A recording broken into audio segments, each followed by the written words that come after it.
media sesuatu. Jadi beda ya, seperti orang main catur ya. Catur ini kan permainan yang paling digemari orang banyak, Pak.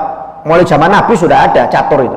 Catur itu ada mulai zaman 6 Masehi, abad 6 Masehi. Jadi zamannya Nabi Muhammad lahir itu sudah ada permainan catur. Ada yang mengatakan dari India, ada yang mengatakan dari Cina ya.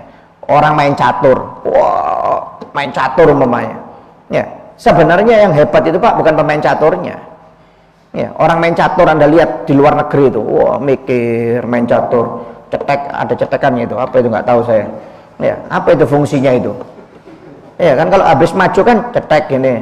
Kalau saya lihat di televisi itu, nanti yang satunya musuhnya mikir, maju, cetek lagi itu, ada kayak jam-jamnya itu ya. Sampai dapat kadang-kadang jutaan dolar, ratusan ribu dolar ya. Maestro catur dunia umpamanya. Sebenarnya yang bukan maestronya yang terkenal itu, yang nyiptakan itu loh. Kok bisa nyiptakan catur itu ya apa ya. Kalau orang pinter main catur itu biasa karena belajar main catur. Dia pinter karena ada sesuatu.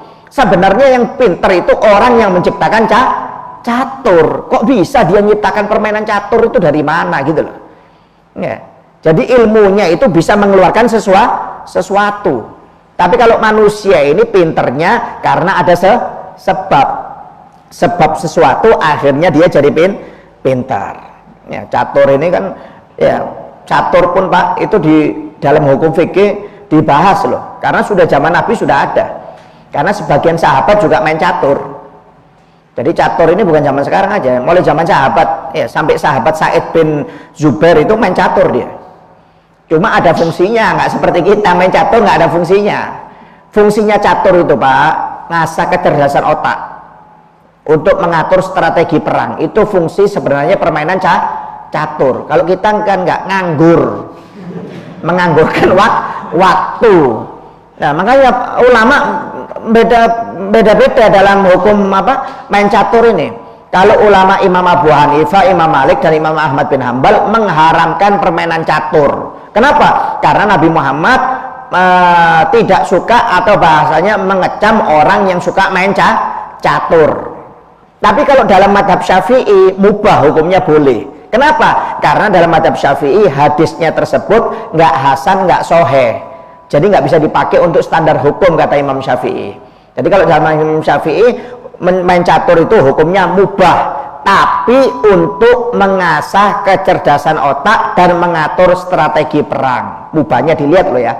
Jadi bukan itu katanya Habib mubah main catur. Mubahnya karena apa? Mubah itu hukumnya boleh karena mengasah kecerdasan otak dan mengatur strategi perang. Itu dibahas oleh Imam Syafi'i. Hukumnya main catur makruh. Kenapa makruh? Kalau menyanyiakan umur, nganggur terus sampai nggak mau kerja, nggak mau masuk kantor umpamanya, ya tiap malam begadang umpamanya gara-gara catur, makruh hukumnya. Hukumnya makruh. Dan main catur bisa haram. Kapan? Kalau dibuat judi atau dibuat sampai meninggalkan sholat, bisa haram. Jadi jangan salah paham. Kalau 3 mazhab mengatakan main catur itu haram. Kalau Imam Syafi'i mengatakan mubah, tapi untuk kecerdasan akal, untuk mengatur strategi perang. Kalau nganggur seperti kita ini kebanyakan nganggur, makruh.